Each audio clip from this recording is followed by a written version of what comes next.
Welcome to Empath Inspiration, where you are honored for your ability to feel so much, so deeply.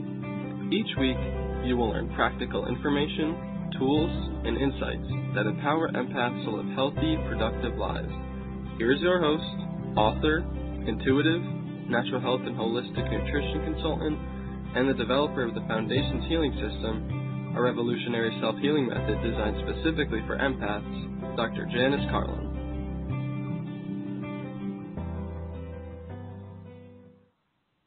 Hello and welcome to Empath Inspiration.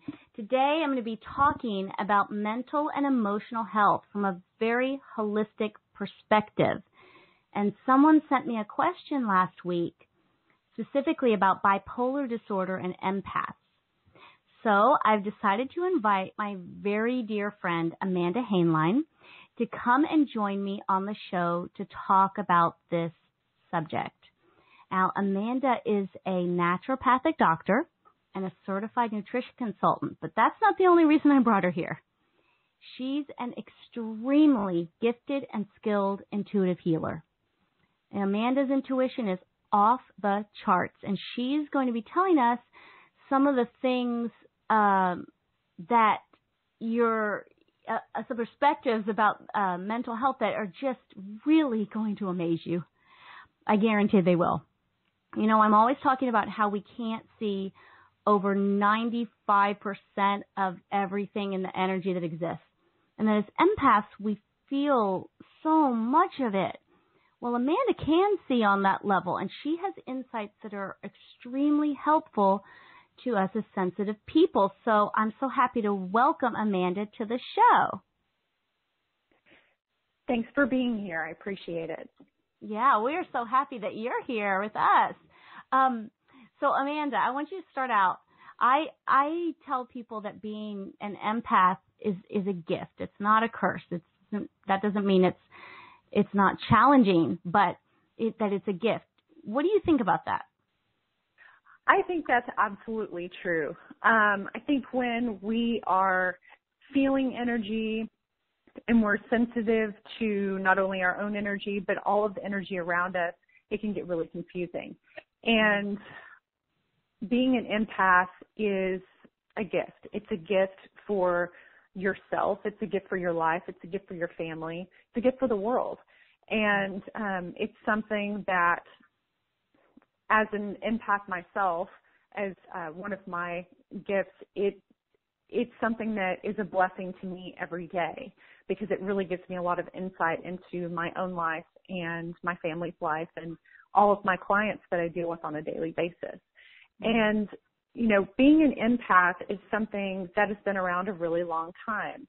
When we look back in history, the Incans were very in tune with the fact that this was a gift.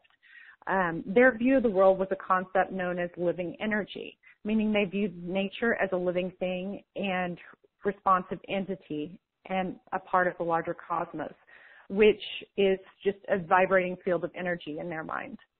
They used to believe that the world that they were born into was just as conscious and aware of its existence as we are, as living beings, and that every living thing is capable of experiencing the energy emitted from another living thing, just as it was its own. And they felt like the people that were born with this ability to do this were considered to be blessed, because it allowed them to effortlessly cultivate a soulful connection with all forms of living energies that exist in nature. So this is something that has been around for a long time. It's been in the consciousness for a long time, but here in our world today, it's not necessarily understood on a level that is helpful necessarily to everyone on a daily basis. That's perfect. I'm so glad you said all of that the way you did. That is just perfect. And, you know, because the key that we need to have, and the awareness we need to have to empower ourselves to use our empathic skills as a gift, is to be willing to take a different perspective, especially than what's offered through Western medicine. Because we have to remember, those doctors can't see the 95% of what's going on with what we're experiencing. So, Amanda, there was a story you told me once about a client of yours that I just left my mouth hanging open. It was so incredibly powerful, and I knew that the more people who could hear it, the more would be able to embrace a more authentic perspective of mental health and health in general. I would love for you to tell this story about the little girl to everyone. Okay, this is a great story. I had a client that contacted me and said that her niece needed some help. And of course I said I would love to help. And she said she's hearing voices. And having been through something similar myself, I said, of course, let's take a look and see what we can do. She showed up with her mother. This little girl is 9 years old. And her sister and grandmother accompanied them. And I got kind of a small office, and we shuffled everybody in and found everybody a seat. And the little girl wouldn't even look at me. She wouldn't talk to me. She would shrug her shoulders every now and then. She just, basically no response from her. She was very scared, obviously. And so her mother began to tell me this story. And I thought maybe she'd been hearing the voices for a couple of weeks. But they were scaring her. They were saying her name and telling her to clean. And so she would spend hours cleaning and crying and say, it's not clean enough, it's not clean enough. And she was hearing these voices, and our family was going, well, what are you doing? You don't have to be cleaning. And she said, yes, it's telling me to. So no one knew really what to make of it. But as we started talking, I started telling her about how that what she's hearing is not there to hurt her. It's just confused. We talked a lot about entities and energies and how those things can affect you. And we went through this whole thing about, just envision that it's this little mouse with a megaphone trying to sound scary to you. I was trying to minimize the thought in her mind and kind of relieve some of her fear.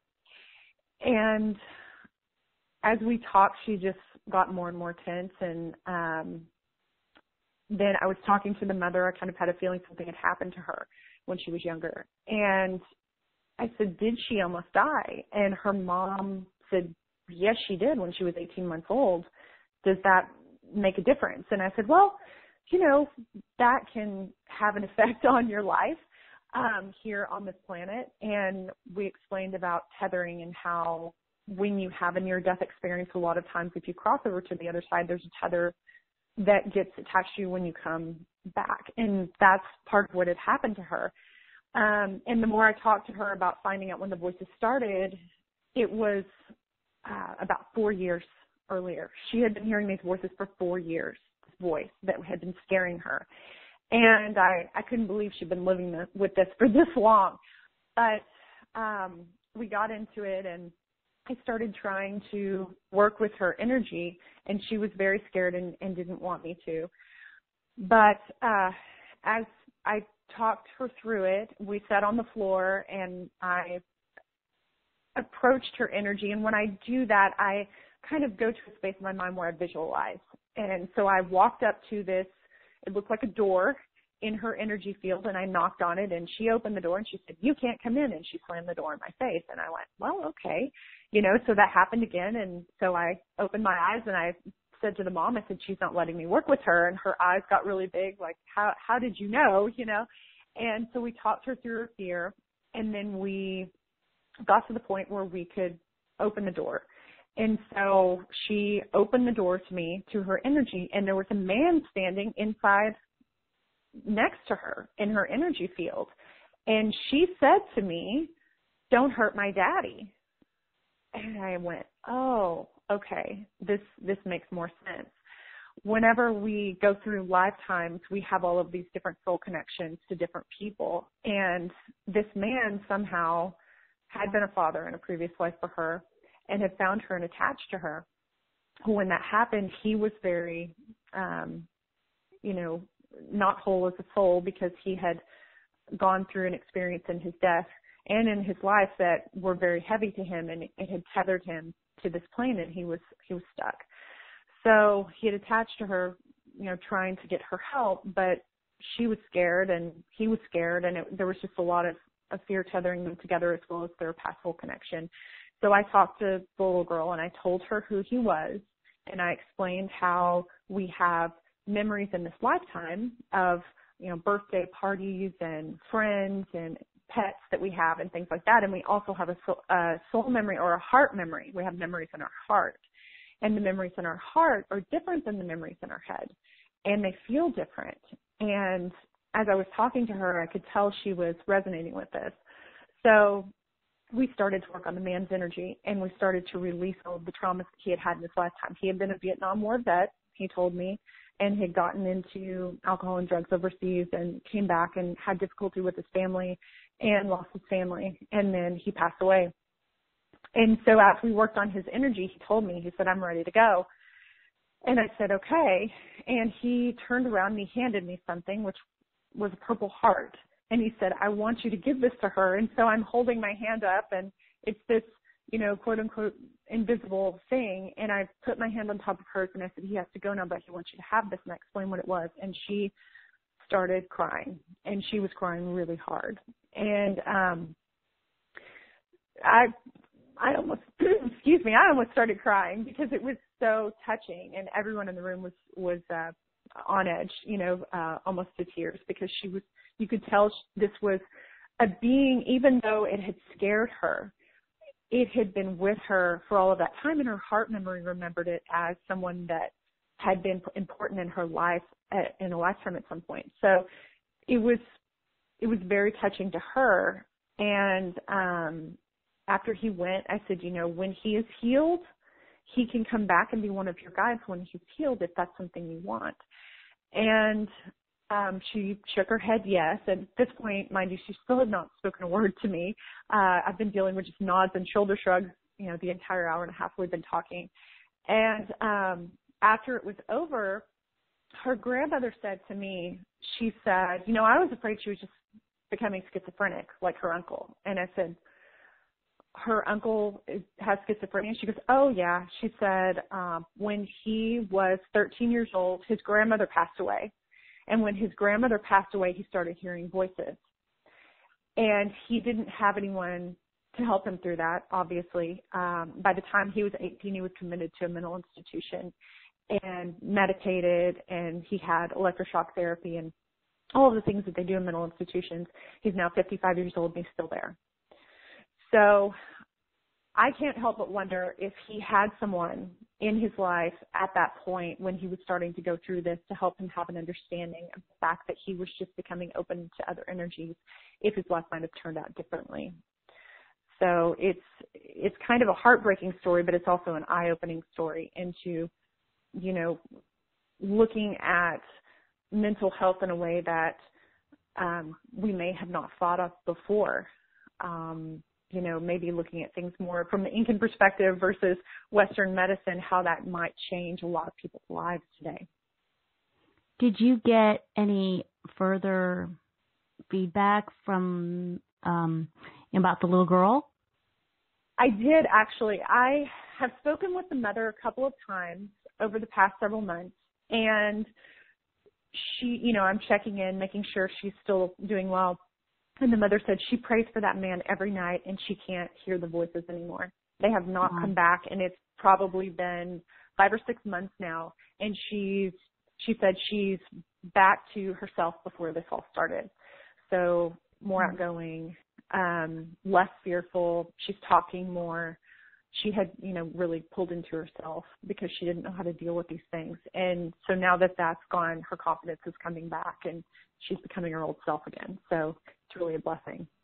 It's amazing when you think of what happened to the uncle, and then you see her and the difference of the path, Absolutely. And so many people who end up with these diagnoses, and then that's just that their whole life, that's what their life is. It's the diagnosis, and everything goes around that rather than them being the center of their life and authenticity. And, it's just like you just ran out of words to talk about it because it's so amazing.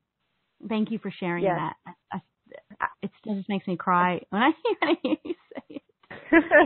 Yeah, it really is an amazing story, and it's one of the one of the most amazing sessions I've ever done with a client, because it was really just life-changing for her, you know, a 9-year-old girl. So it was really something. Wow. You know, empaths feel and experience energy on so many levels. You know, we have the emotional states, and we have the mental states, and then we have the physical states that we go through on a daily basis. And when you can't see those things, it can be really difficult to differentiate between what's yours and what isn't yours.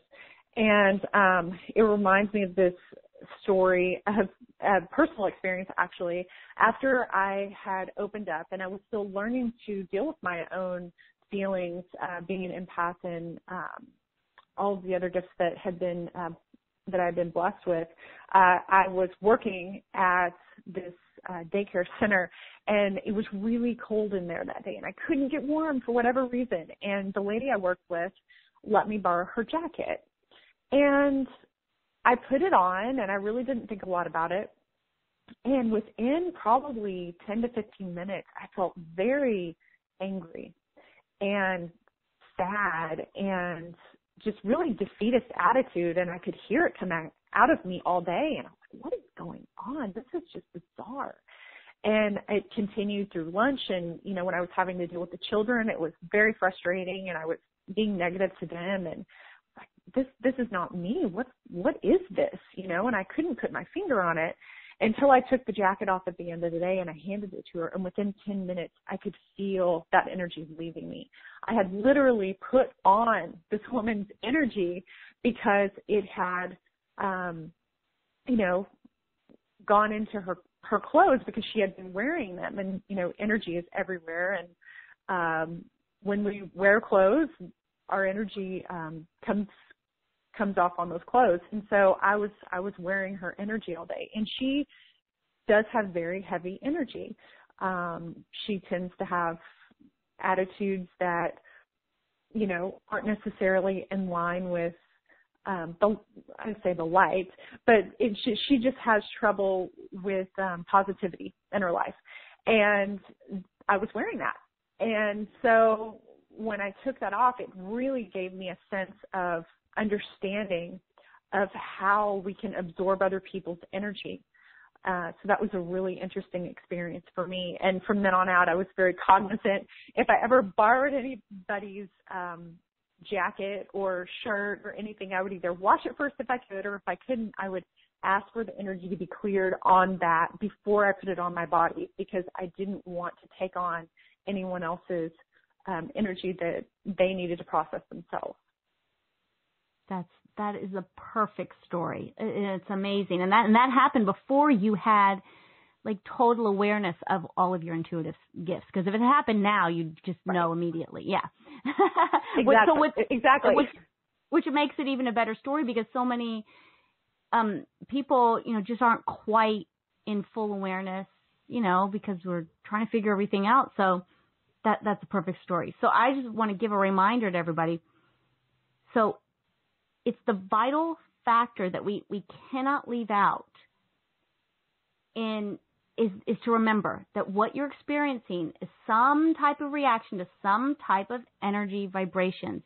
And if you only treat the symptoms, you aren't doing anything to actually resolve the energy that's causing the adverse reaction within you.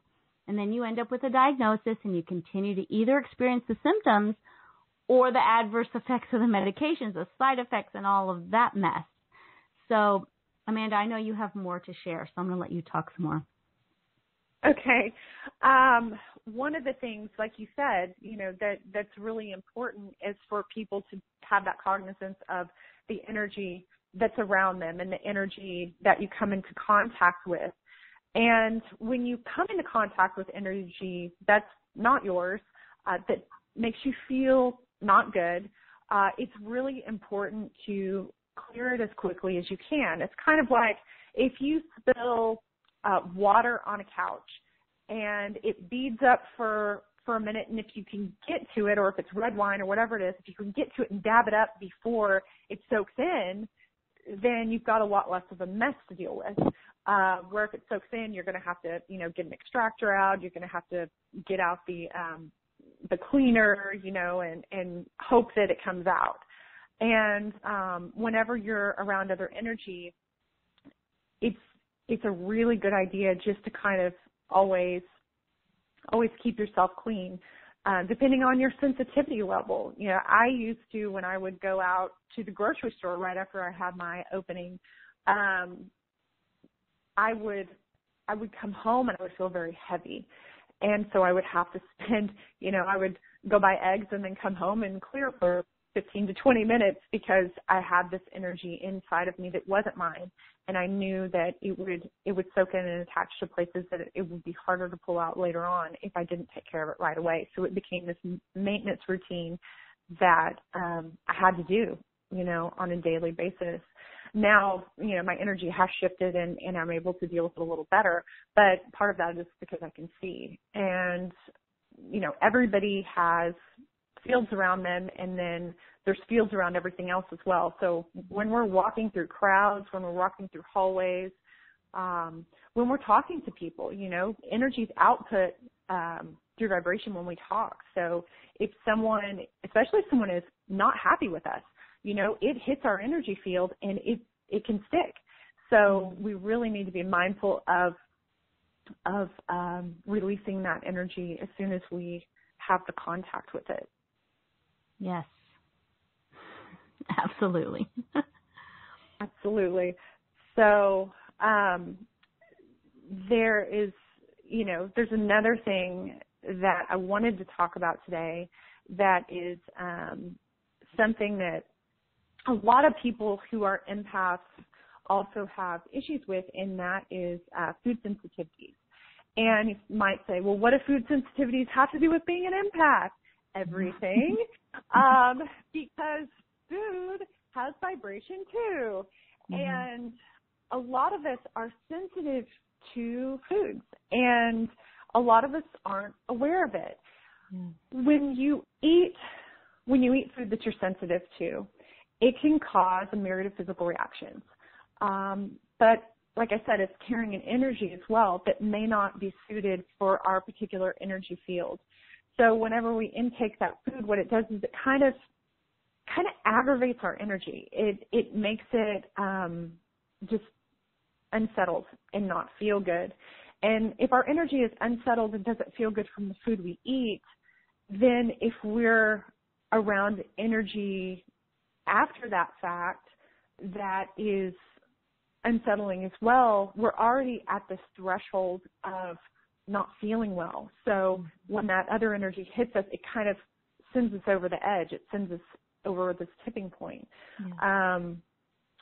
And so many times whenever you're talking about the diagnosis and whenever you're talking about how people live with these lifelong things, it's one of those things that people, when they have something for so long, if they've been told they're schizophrenic or bipolar or whatever it is, there may be other attributes to that. Energetics is a factor in that mm-hmm. particular equation. So you start to become that becomes your identity on some level. And whenever you start to heal, it's harder to heal if you've had this for a long time because your identity has become that. You have wrapped your being around this diagnosis. So it takes this unwrapping process has to take place. And one of the things I'd like to share is about this client of mine, this boy. He was 6 years old. He had been discharged, sent home, thrown out of several daycare centers because of his temperament. He was violently temperamental. Even as a very young child, at the age of 3, he threw a chair and hit someone in the temple and sent them to the hospital.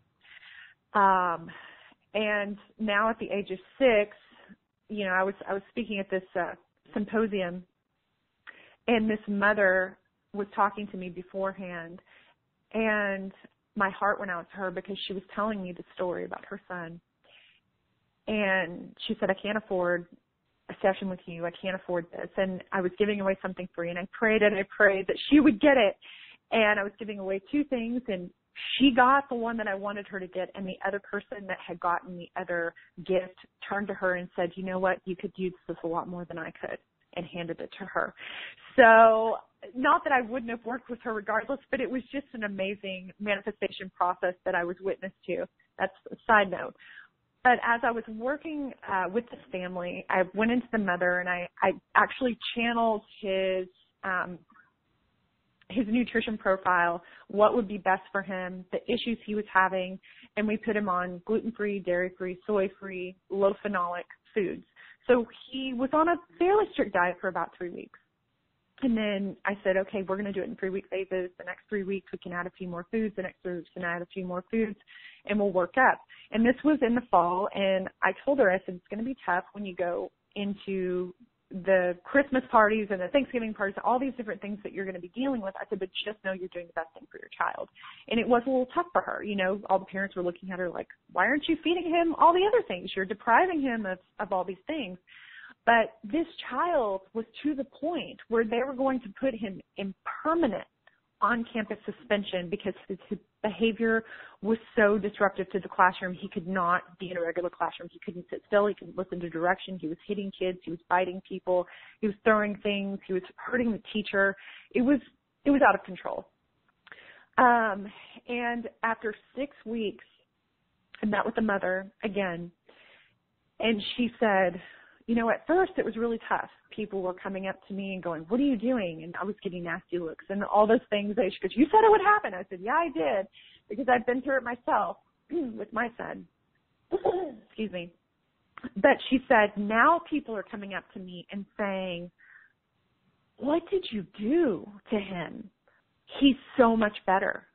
She said, he's a completely different child. He's sitting through class. He's listening. He's contributing. And this was a little boy that was extremely smart, you know, just off the chart smart, but he couldn't focus because he had all these sensitivities. And a kindergarten classroom is chaotic. So you take this chaotic environment and you throw food sensitivities on top of it, and you've got complete pandemonium with the child because he just can't deal. So when I was talking to the little boy, I got to meet with him after about 6 weeks. And I said, well, what was the hardest thing about it? You know, I was trying to kind of get his feedback on his take on his new diet. And he said, I said, was it the food? He goes, no, the food wasn't a big deal. The food wasn't a problem at all. And I said, oh, that's really good. I said, well, what was the toughest part for you? And he goes, he said, when I was on my gluten diet, he goes, I was a bad kid. And everybody said I was a bad kid. But after I got on my gluten-free diet and I was nice and it was easy to be nice, I wasn't a bad kid anymore. And he said that people were saying I was good, and I didn't know what to think about that. And so even at the young age of 6 years old, he had already identified himself as bad.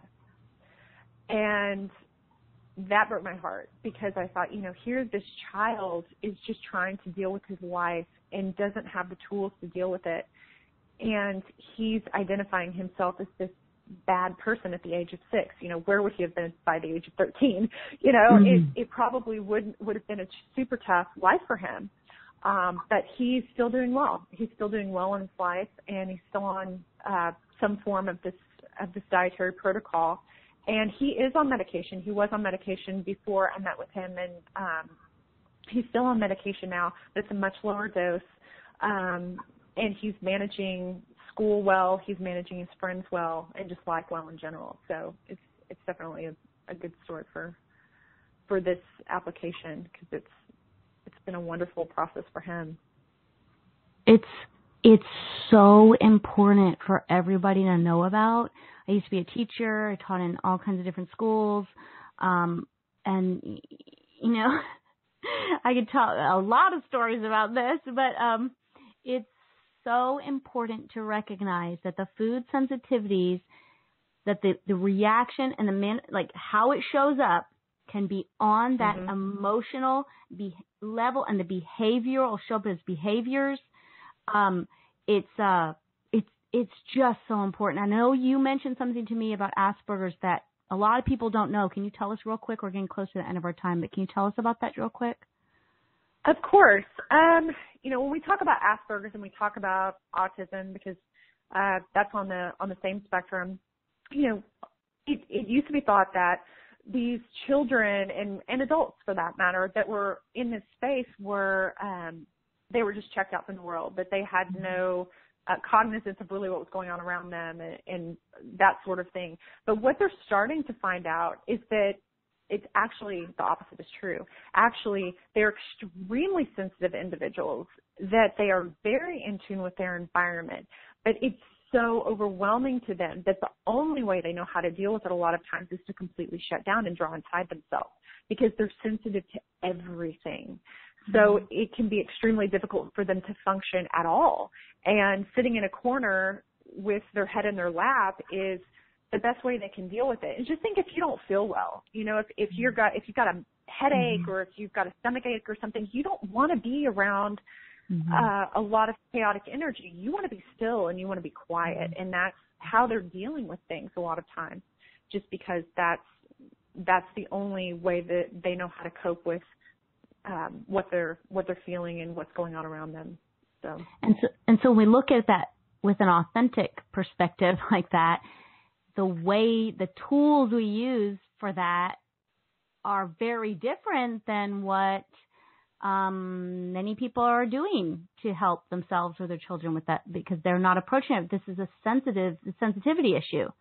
So thank you for sharing. Oh my gosh. Okay, so we are really close to the end here. And I always tell empaths, when you feel something that feels bad to you, it's a message.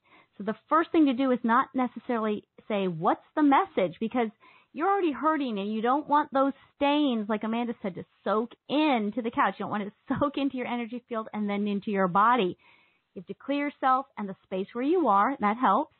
And if you do this thoroughly and you just cannot seem to completely resolve the issue and resolve your pain, then we are so blessed in this world to have people like Amanda who have the powerful gift of clairvoyance and can just pinpoint and see exactly what energies you're reacting to, so you can resolve the situation fully rather than just covering it up with medicine.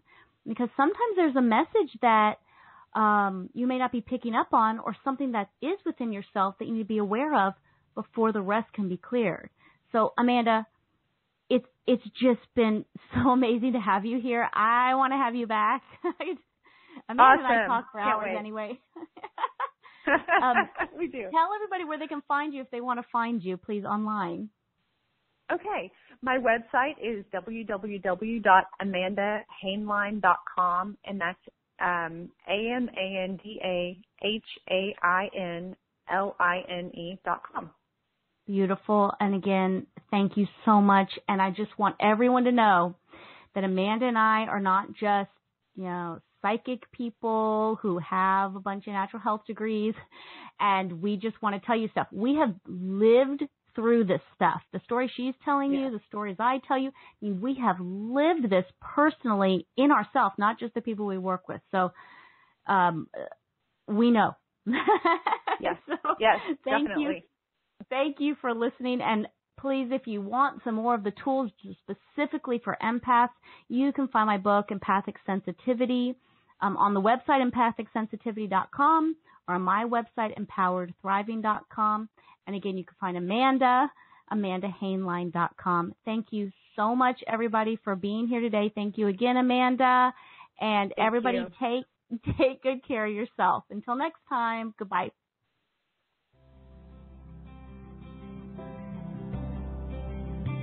Thank you for listening today. Please join us next week as Janice answers listener questions and provides more inspiration and practical applications for you to live a healthy, productive life as an empath.